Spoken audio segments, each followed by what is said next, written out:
AJ, one of the questions I get from people pretty often is they want to cut log cookies like this, and the problem is wood doesn't dry worth a darn when it's still in this round shape like this. It's very prone to cracking. Now, you had a job come up where you had to make a bunch of these. What was the deal with that again? It was a wedding, and they were going to place a jar with a candle on each one on each table, and they had, I think they had 30 tables. This was the centerpiece, and your goal was to make a bunch of these cookies with no cracks in them, and they really wanted the bark to stay on so they would look nice. So what was your approach for that?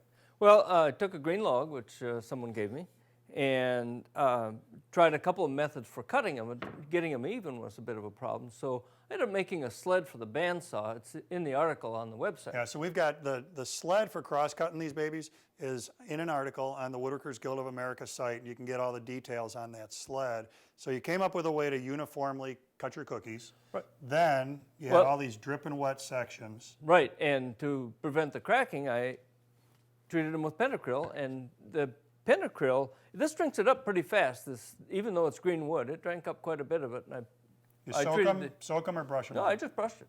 Yeah, so the both sides. pentacryl product is pretty cool. Whether you do this or you're turning green bowls, it's a liquid that you can brush on or you can immerse the wood completely in it.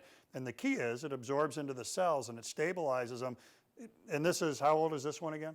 5-6 months ago I cut and it's the actually, wedding was in August. It's been sitting here in my shop the whole time. It's pretty dry in here. So if anything was going to cause this thing to crack, being in this environment sure would have made that happen. So couple little hairline checks, but no Grand Canyons, and it's amazing that the bark is actually still rock solid on that thing and no signs of falling off. Yeah. So the key is cut a green log. Don't let the log dry before you cut it. Your bandsaw sled to make it safe, right? Because it's a little dicey. Oh boy. Little dicey cutting around stock on your bandsaw. And then the application of pentacryl, which you can look that up on the web. It's very commonly available to stabilize it. Now, AJ, these are pretty smooth, and you really didn't do any sanding on them, right? But it was all about blade selection. Right. I used a fairly fine tooth blade on the bandsaw, 6 tooth per inch blade, and the finish came out because the wood is fairly soft when it's wet like this. It came out very nice. Well, and that's a big deal because sanding this dripping green wet wood would clog your sandpaper just like that. So you went right off the bandsaw to the pentacryl.